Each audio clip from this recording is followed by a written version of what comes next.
Well, here we go, having another go at Corbyn. Um, but no, I saw this piece in the New European, and I thought it was quite interesting to have a look at. And I think um, the guy who wrote it, Paul Mason, is really right on some of the things he says about um, what is very likely to happen in the new parliament. This also isn't the first time we've heard the idea of Corbyn either A, starting a new party or, joining the Green Party. Although, given the fact that you've seen, as we saw last week, uh, people, shall we say, perusing, shall we say, people's years old tweets to see if they said anything bad about Jeremy Corbyn, I think shows that there is going to be a bit of a fight between its core group of environmentalists in the Green Party and these new pro Corbyn people. Like I say, I think it's going to be quite fun to watch them go at each other when that starts. And oh, trust me, that will start soon. What we saw last week, I think, was probably just the first opening salvo. Um, but yeah, trust me, I think that's going to happen at some point. But one of the things, of course, Jeremy Corbyn has said about if he ever did a new party, he felt he would be trapped by it because any party that Jeremy Corbyn would start ultimately would become, I think, entirely based on Jeremy Corbyn. Um, I've said before, if Jeremy Corbyn were to suddenly just die, or if he died like halfway through his leadership, there would be people um, trying to get him made a saint, saying that, oh, if only Corbyn had lived, this would have been, excellent, fantastic, whatever. But as I've said before, he was a really bad leader of the Labour Party, really bad. He made so many bad moves and missteps that still to this day, again, double down news, the most obvious, shall we say, people who do it, who are obsessed with the idea of Corbyn, and will be talking about how bad it was that Corbyn, you know, lost the leadership of the Labour Party, quite rightly, from, of course, the loss that he, inflicted, one of the worst defeats in Labour history of that. Um, they will be crying for decades, not being able to understand why people didn't vote for the precious saint Jeremy Corbyn over the devil that was Boris Johnson. But anyway, we've talked enough about that. But I want to get into what he said, um, and his rallying call really for a lot of people on the left should be. But before we do get into that, please do remember to click on the like, share, and subscribe button. Also, again, as always, there are links down below, the Patreon page, the one-off donation link called Buy Me Coffee, where you can buy me coffee. There's the YouTube donation link called the YouTube thank you button. And of course, there is the Pony Club as well. So let's go over to have a look at what he said. So this was in the New European with the title of A New Corbyn Party on the Left is Good News for the Right. And it is absolutely good news for the right wing. So this is, of course, the first part is all about potentially making it, why he might be doing it, the backing and stuff that he might have. But this is what I went to get onto the back of, because it is this part from here that I think really is the most damaging part. So Labour's programme of governance revolves around Securonomics, that the tax is at the highest it has ever been, debt is close to 100% of GDP, and with the fiscal fragility created under Liz Truss, the case now of borrowing depends on the likelihood of growth. So everything depends on whether Rachel Reid's supply side reform agenda works. And success will depend on a mixture of planning reform, industrial strategy, pension fund regulation, and a skills revolution, and the financial de-risking of green energy investment can kickstart growth. That, plus NHS modernisation and a serious attempt to attack street crime, is the essence of Labour's 5 missions. Again, and people go, oh, Labour have no policy. Anyway, the left's response to Securonomics has been muted. Its economists prefer a big green state to the measures needed to de-risk the infrastructure and energy spending. And many still cling to the idea that you can tax and borrow your way out of the hole that we're in. Now, I know, to be honest, A lot of people will disagree with that. I disagree with it to some extent, but I don't think we should go borrowing mad. And later on, he gets to that, and why we probably can't do that anymore, especially after Liz Truss. But we'll get to that in a bit. So, I want to try and persuade those tempted by the idea of a new left party that the Starmer project is a better bet. First, because progressive politics is under attack on all fronts. Brexit, the prospect of Trump 2.0, Russia and Iran waging an existential war on Western values, the return of open anti Semitism under the guise of anti Zionism. Corbyn has shown himself that he is fatally weak on all these issues. I agree. He is absolutely weak on all those issues. Um, He's completely weak on all of them. His foreign policy was an absolute mess. Um, he talks about, oh, we want a ceasefire and peace in Gaza. Well, okay, how do you achieve a peacefire? Oh, well, you stop the fighting. Well, okay, you've stopped the fighting, then what? There is never, ever anything beyond that. And I wish, honestly, a lot of journalists would push Corbyn what he means about this, because he doesn't just say this about what's going on in Gaza. He said this about Ukraine as well. We saw just a couple of weeks ago Ukrainian socialists turn on Corbyn over his appearance on Al Jazeera, where he said, oh, yeah, Ukraine should go for a ceasefire and seek peace.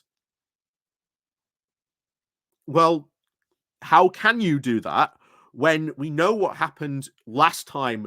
Like, Russia has done ceasefires in places like Georgia and Chechnya, and peace, you are starting with someone who has a basic position of Ukraine should absolutely totally capitulate to Russia.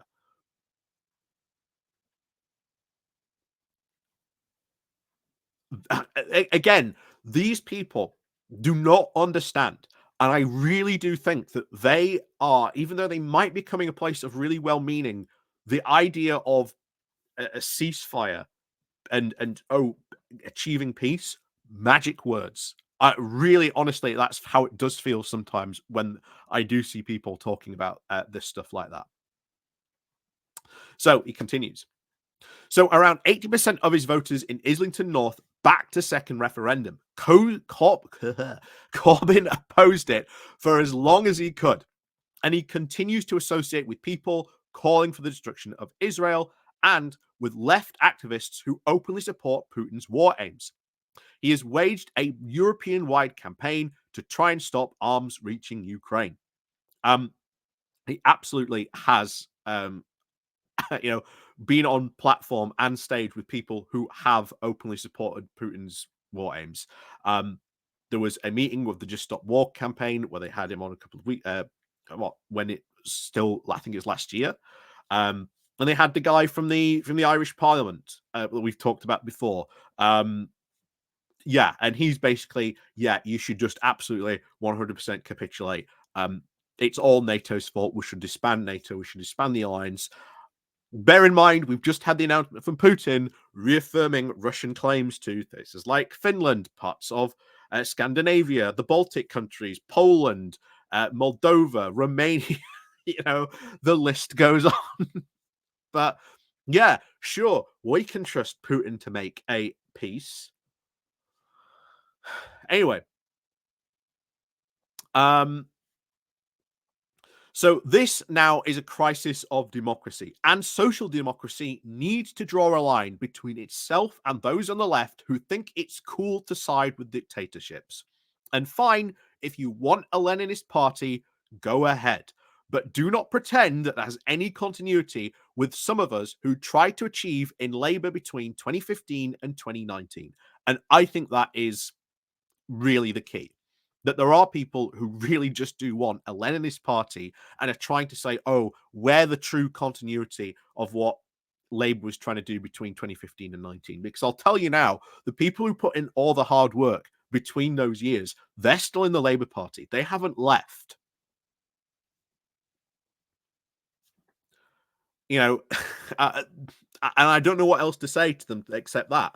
If you do want to do that, fine, But if you are really want new parties, then you should really be campaigning for a change to the voting system. You should be having a look at how successful Labour for PR have been. But oh no, we can't work within the Labour Party. And yet, as I said, Labour for PR, the perfect example of how good working inside the Labour Party has been for that organisation. So this is the other one that I think is also worth bringing up as well. Second,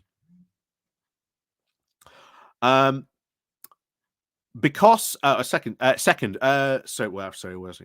because from day one of a Starmer government, an alliance of far-right populists, alt media groups, and Putin-friendly millionaires will be at war with it. And they are going to go to war.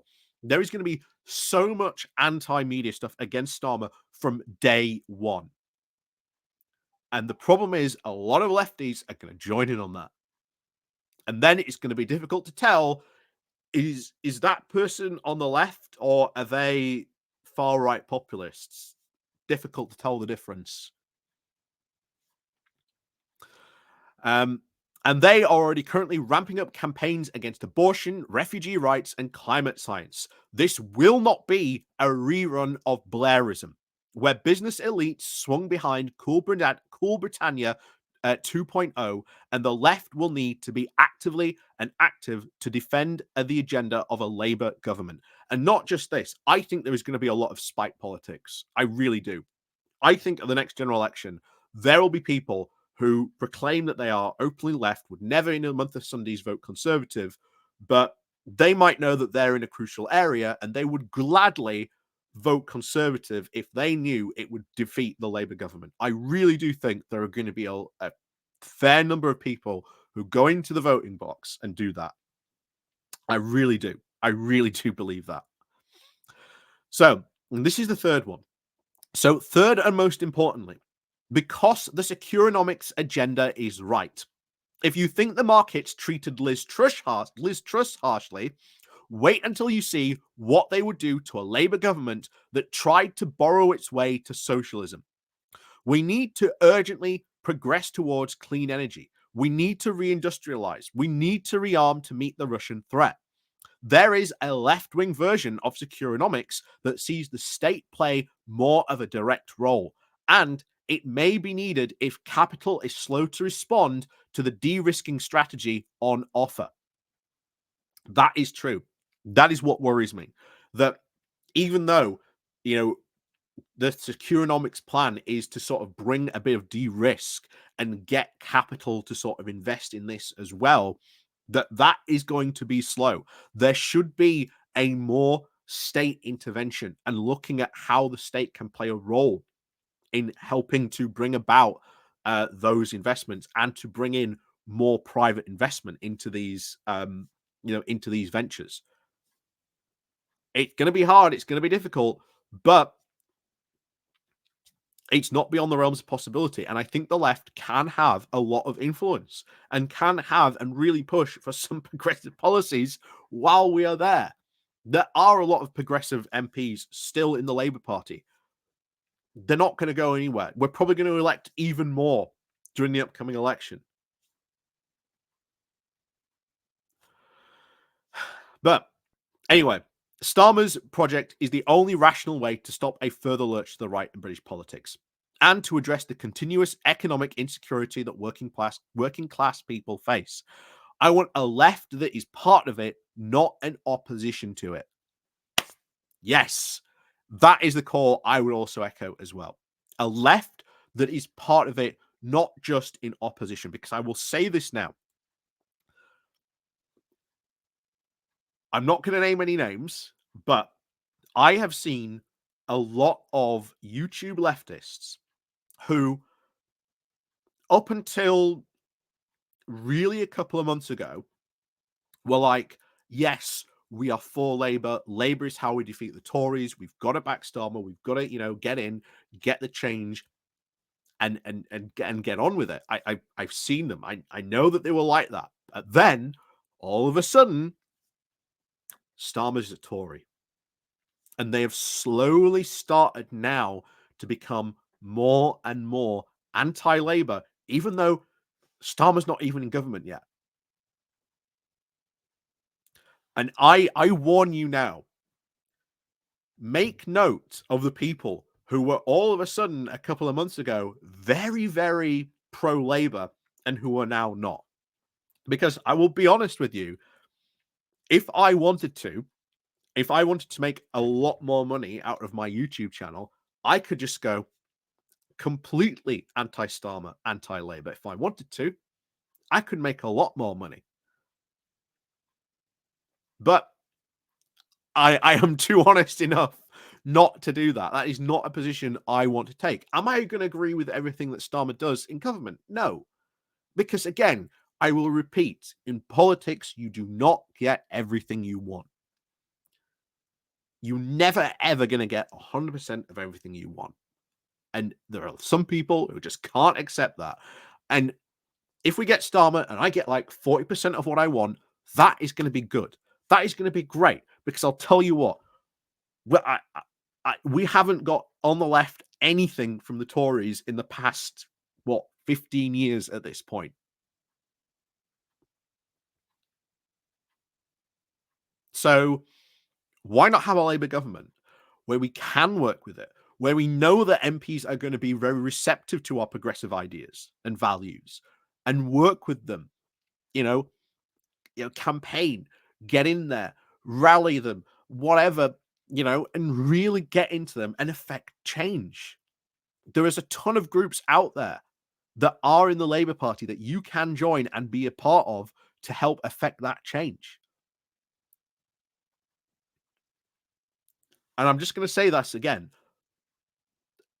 There will be people who will have already made that change, who will maybe a year or two ago would have been very pro-Labour, and all of a sudden now they're not.